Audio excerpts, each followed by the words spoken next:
លោកអ្នកនាងនិងបងប្អូនជាទីមេត្រីផលិតកម្មភាពយន្តខ្មែរ LD បានចាប់ផ្ដើមរៀបចំទីតាំងសម្រាប់ថតរឿងសោកនាដកម្មភ្នំខ្មោចហើយនៅភ្នំខ្មោចជាប់ព្រំដែនថៃភ្លាមនោះសារព័ត៌មានថៃខាងសុតបានផ្សាយដោយក្តីបារម្ភចំពោះការរៀបចំផលិតខ្សែភាពយន្តនេះឡើងដែលក្តីបារម្ភនេះត្រូវបានគេជឿជាក់ថាដោយថៃភ័យខ្លាចបែកការចំពោះការប្រព្រឹត្តឧក្រិដ្ឋកម្មសម្រាប់ខ្មែរលោកលីលីដាចាងវាងផលិតកម្ម LD បានបញ្ជាក់ថាការថតរឿងនេះគឺជារឿងប្រវត្តិសាស្ត្រពិតដែលកើតឡើងនៅអំឡុងខែមិថុនាឆ្នាំ1979ដែលថតតាមសាច់រឿងពិតមិនបំលែងនោះឡើយឈុតហ៊ានសៀមដេញគៀងប្រជាជនខ្មែរយើងឲ្យចុះជ្រោះហើយដើរកាត់ចកាមីនអញ្ចឹងមានពីរដំណាក់កាលមានតាមទី1ប្រជាជនខ្មែរត្រូវតែបង្ខំចិត្តតោងវចុះជ្រោះជ្រៅដែលនៅលើកំពូលភ្នំធៀបទៅនឹងនីវ៉ូទឹកសមុទ្រណាដែលយើងបានសួរ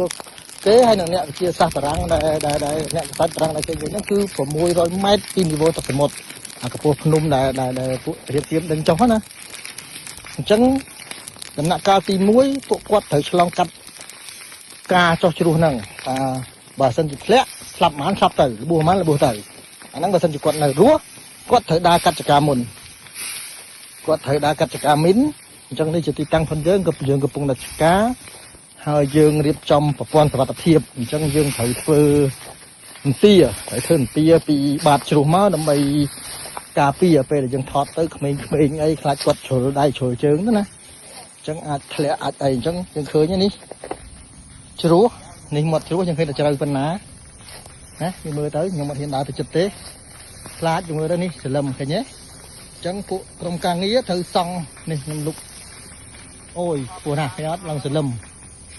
ពួកគាត់ត្រូវចុះទាំងហ្នឹងណាបានថាសាច់រឿងពិតគេគឺអញ្ចឹងណាគឺខ្ញុំមើលនេះខ្ញុំជ្រាវអត់ហ៊ានចុះទៅទេណាចង់មើលទៅឃើញសលឹមអញ្ចឹងអានេះចុងឈើណាយើងមើលអញ្ចេះអត់ដឹងទេថាចុងឈើតែពេលយើងលើកកាមេរ៉ាទៅយើងឃើញនេះអត់ជ្រៅមែនតើអញ្ចឹងក្រុមការពារត្រូវការចំណាយពេលវេលាចំណាយថវិកាធំក្នុងការធ្វើនទាពីក្រោមឡើងលើដើម្បីសុវត្ថិភាពណាអញ្ចឹងយើងឆ្កាតិចតួចទេយើងកាប់កូនឈើតិចតួចចេញដើម្បីឲ្យវាស្លាស់ហើយយើងស្រួលដើម្បីសុវត្ថិភាពក្មេងអញ្ចឹងសូមបងប្អូនជួយផ្សព្វផ្សាយនិងគាំទ្រនៅរឿងប្រវត្តិសាស្ត្រផងយើងសូមរំលឹកថាកន្លងមកនេះមានគ្រួសារខ្មែរម្នាក់ដែលបានឆ្លងកាត់សាច់រឿងនេះផ្ទាល់ហើយបានរួចជីវិតពីភ្នំខ្មោចនេះហើយមានវាសនាទៅប្រទេសទី3ហើយបានត្រឡប់មកថតខ្សែភាពយន្តរឿងភ្នំខ្មោចវាលពិឃាតទី2នេះជាវីដេអូដោយបានទៅបង្ហាញដល់ទីតាំងកន្លែងកាត់ហេតុផ្ទាល់ក្រុមគ្រួសារនេះបានបង្ហាញអំពីអំពើឃោរឃៅរបស់ទាហានថៃដែលដឹកប្រជាពលរដ្ឋខ្មែរជាង450,000 នាក់ដែលភៀសខ្លួនចេញពីកម្ពុជាក្រោយឆ្នាំ1979ហើយបានរត់ចូលទឹកដីថៃយកទៅចាក់ចោលនៅជ្រោះជើងភ្នំខ្មោចនេះដើម្បីកុំឲ្យប្រជាពលរដ្ឋខ្មែរអាចឡើងពីជ្រោះនេះត្រឡប់ចូលទឹកដីថៃវិញបាន As you can see, the cliff is so steep down. And they keep gunning us down. We have no way to get down. We have to hold the wire to lower ourselves. Every 5 minutes we heard boom. And everyone was crying. People appeared with blood all over their body. Some of their eyeballs falling out. Broken skulls, screaming, looking for their mother and father. You know, I lived through the Khmer Rouge. I thought that was bad. But that night was the worst night of my life. Tuk, tuk, tuk, tuk, tuk, tuk, tuk, tuk, tuk, tuk. And I hear the bullet go through my ear like right behind from my ears. And I saw a little girl in front of me. The bullet hit her head and she collapsed. I hold on to my mom's hand and my thought was, at least we die together as a family.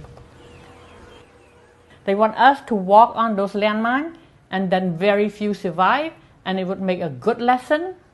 that we will never come back to Thailand.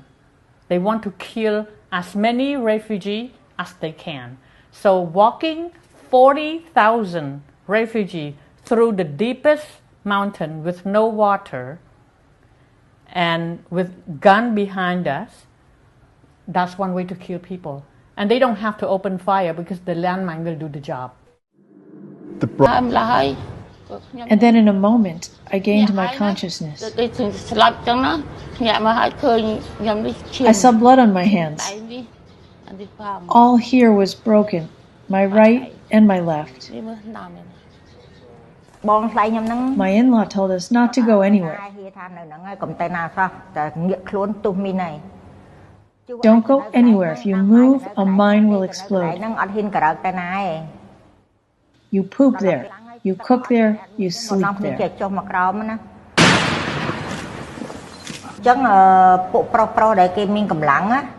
The strong men that carried rice and carried supplies ran to seek water to cook rice and other things.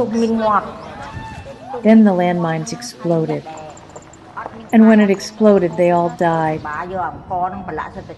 And the people that didn't have food ran to grab the bloody rice off of the dead bodies, just to have something to eat. They had to wash the blood off the rice and cook it. អ្នកផលិតវីដេអូរឿងភ្នំខ្មោចវីរកិច្ចទី2បានកោតទោសលោកនាយករដ្ឋមន្ត្រីថៃគ្រៀងសាក់ឆាមាណានដែលកាន់អំណាចនៅក្នុងអំឡុងពេលនោះដែលបានរៀបចំផែនការសម្លាប់ប្រជាពលរដ្ឋខ្មែរ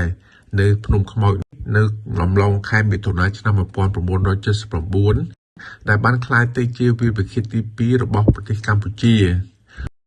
ជនភៀសខ្លួនកម្ពុជារាប់ពាន់រាប់ម៉ឺននាក់បានស្លាប់នៅភ្នំខ្មោចនេះដោយសារការអត់ឃ្លានការដើរជន់មីននិងការបាញ់ប្រហារពីក្រោយពីសំណាក់ទាហានថៃ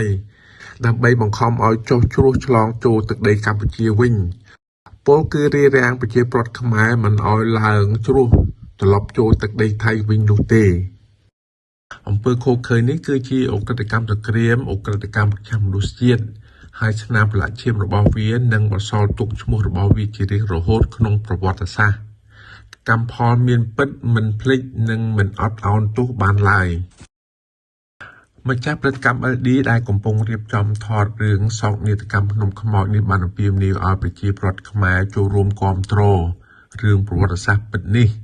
ដែលគេបានចាត់ទុកសកម្មភាពរបស់ថៃសម្រាប់ខ្មែរនៅភ្នំខ្មោចនេះគឺជាសោកនាដកម្មទី2ឬវាលពិឃាតទី2